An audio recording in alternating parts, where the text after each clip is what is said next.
ढेर कइले हकी अति अब होतो तोरा छती छौड़ा माथावा में बांध के तो घूम रे कफन बनो हकी खाला नायक साथे घूमो हो विधायक अरे जिसे छौड़ा तोर बढ़ा हकमा लेके हथियार करो हकी तू शिकार ढेर बनो हकी रंगदार के भातार पंडित जी से छौड़ा तोर देखलियो पातारा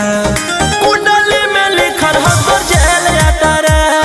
कुंडली में लिखल हो तोर जेल यातारा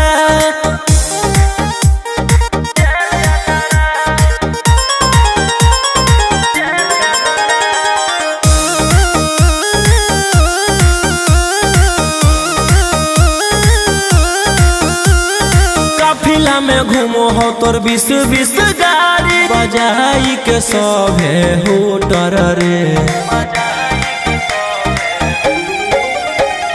यूपी बिहार झारखंड में हो खौफ मचैले तोरे गैंग के शूटर रे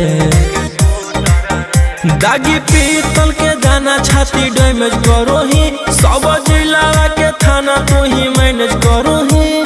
देही औनी ऊज तोरा हको खतरा कुंडली में लिखल हो तोर जेल यातारा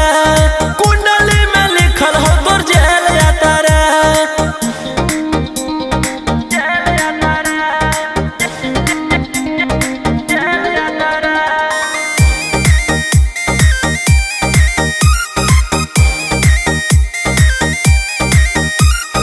काले फॉर्च्यूनर आवा हो काला करो बरावा मचैले हो कि पूरा तू बवंडर रे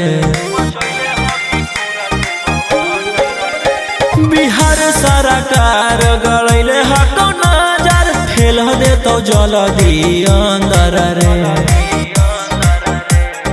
AK-47 लेके छूटा चरोही मन में आबो हको जे छौड़ा उहे करोही रौशन रोही आ कराइन के बढ़ैनी मातारा।